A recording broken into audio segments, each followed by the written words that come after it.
The rain hammered against the diner windows like 1,000 desperate fingers seeking shelter. Marcus Chen wiped down the same table for the third time, his mind elsewhere, on the stack of medical bills waiting at home, on his daughter Lily's upcoming school fees, on the empty chair where his wife used to sit before cancer took her away 2 years ago. He was exhausted, bone-deep tired in a way that sleep couldn't fix, but he still had 3 more hours on his shift before he could go home to his 8-year-old girl. That's when he saw her, a small figure huddled beneath the bus stop across the street, soaked through despite the flimsy cardboard she held over her head. She couldn't have been more than 10 years old, wearing clothes that might have been white once but were now the color of city streets. Marcus felt something twist in his chest. He knew that look, the hollow eyes, the shivering shoulders, the resigned slump of someone who'd learned not to expect help. His manager, Pete, noticed him staring. "Don't even think about it."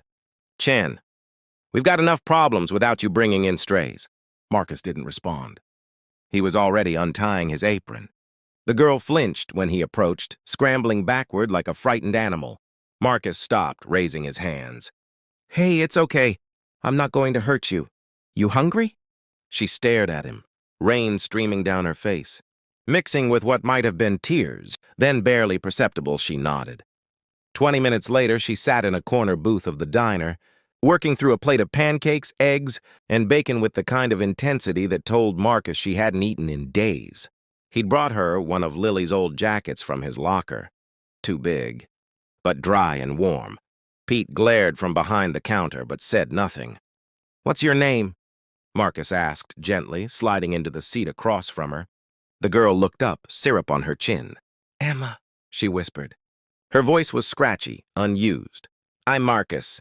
Where are your parents, Emma?" Her face shuttered closed. "Gone." Marcus recognized that tone.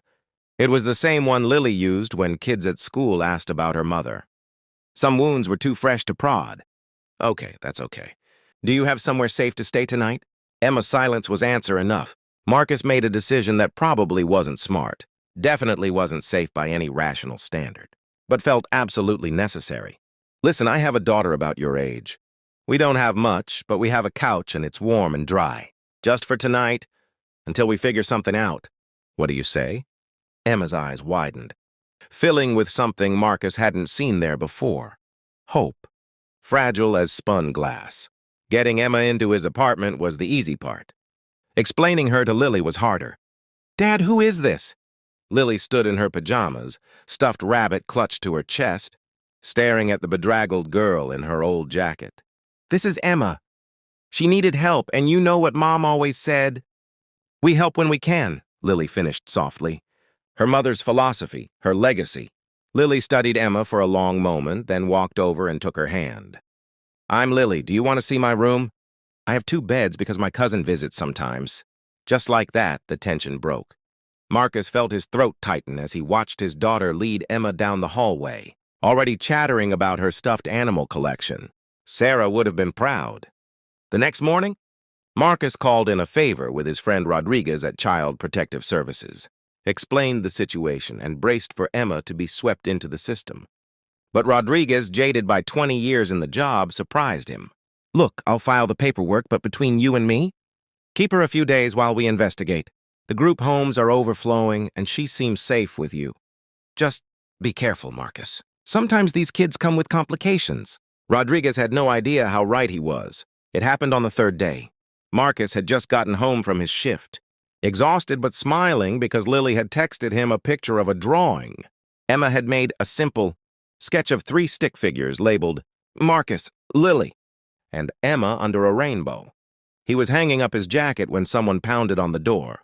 3 people stood in the hallway, a woman in an expensive suit, a man built like a linebacker in a dark jacket, and a distinguished older gentleman whose face Marcus recognized from somewhere he couldn't quite place. "We're looking for Emma Hartwell," the woman said, her voice crisp and professional. "We have reason to believe she's here." Marcus's protective instincts flared. "Who are you?" The older man stepped forward, and Marcus finally placed him, James Hartwell, the tech billionaire, whose face had been plastered across every news outlet for the past week. "I'm her grandfather," Hartwell said, his voice cracking on the last word. please. I've been looking for her for 6 days." The story came out in fragments, puzzle pieces clicking into place in Marcus's living room while Emma hid behind Lily in the bedroom. Hartwell's daughter, Victoria, Emma's mother, had died in a car accident 2 weeks ago. Emma had been in the car but survived with minor injuries. In her grief and trauma, she'd run from the hospital, terrified of being taken away from everything familiar, not understanding that her grandfather had been frantically searching for her. "The media got wind of Victoria's death," Hartwell explained, his hands shaking as he held a photo of Emma, with a woman who had her same delicate features. "I kept Emma's existence private to protect her, but when she vanished, I couldn't organize a proper search without exposing her to every vulture with a camera. I've had private investigators combing the city." Marcus felt the world tilting. The little girl sleeping on his couch, sharing Lily's dinner, wasn't just a runaway. She was an heiress, a missing person, someone important. "Why didn't she tell me?" he asked quietly. "Because she's 10 and traumatized and probably didn't think anyone would believe her?" Hartwell said. "Or maybe she did tell you in her own way, and you were kind anyway." His eyes, red-rimmed and exhausted, met Marcus's. "My investigator tracked a credit card transaction. From your diner 3 days ago, someone bought a children's jacket. When we saw the security footage," he paused. "Mr. Chen, you saved my granddaughter's life. In this city, in her condition, anything could have happened." Marcus thought about that night, about how close he'd come to walking past, to minding his own business. Anyone would have done the same. "No," Hartwell said firmly.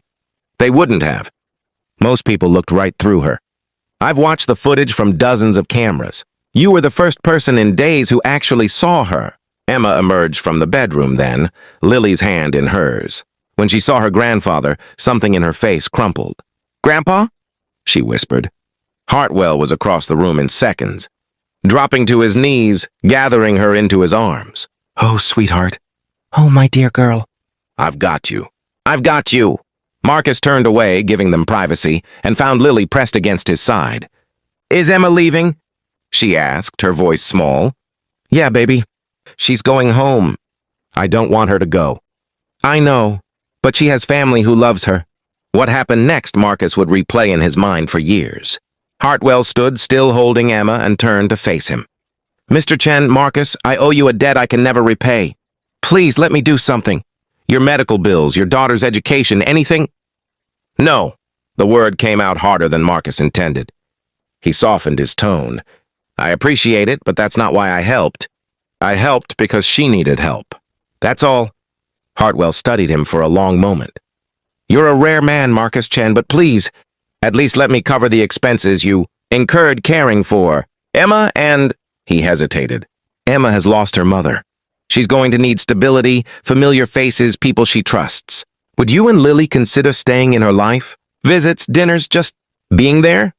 Marcus looked at Lily, who was nodding frantically, then at Emma, who'd pulled away from her grandfather and was staring at him with desperate hope. "We'd like that," Marcus said simply. 6 months later, Marcus sat in Hartwell's garden, watching Lily and Emma play with a elaborate treehouse that probably cost more than his annual salary. The setting was surreal, but the laughter was real. Hartwell settled into the chair beside him, holding 2 beers. "Emma's therapist says she's making remarkable progress. She credits the stability, but I know the truth. She credits you. That night, when she'd given up on the world, you showed her that kindness still exists." Marcus accepted the beer, uncomfortable with the praise. "I just did what anyone should do. But most don't." Hartwell paused. "You know, I've spent my entire life building empires, accumulating wealth, making deals. I thought that's what mattered. Then I almost lost Emma, and I realized none of it means anything without the people we love." "You knew that all along, didn't you?" Marcus thought about Sarah, about the years they'd struggled, paycheck to paycheck, but always found ways to help others. "My wife taught me that our humanity isn't measured by what we have, but by what we give when we have nothing left to give." They sat in comfortable silence, watching their daughters play. Emma had started calling them Uncle Marcus and Auntie Lily, and every visit felt less like crossing into different worlds and more like family. Later, as Marcus and Lily prepared to leave, Emma hugged them both fiercely. "Thank you for seeing me," she whispered. Marcus's eyes burned. Because that was it, wasn't it?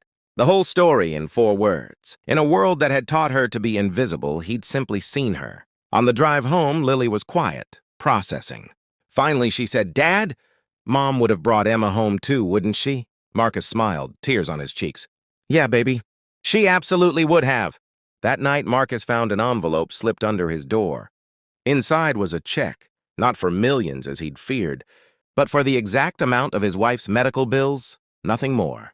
There was a note in Hartwell's handwriting. You won't accept charity, but perhaps you'll accept this. Let your wife's legacy be kindness, not debt.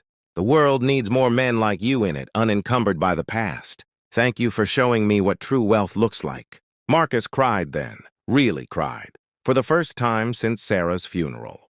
But these were different tears, not just grief, but release and gratitude and hope. Because sometimes the richest thing we can offer is the simplest.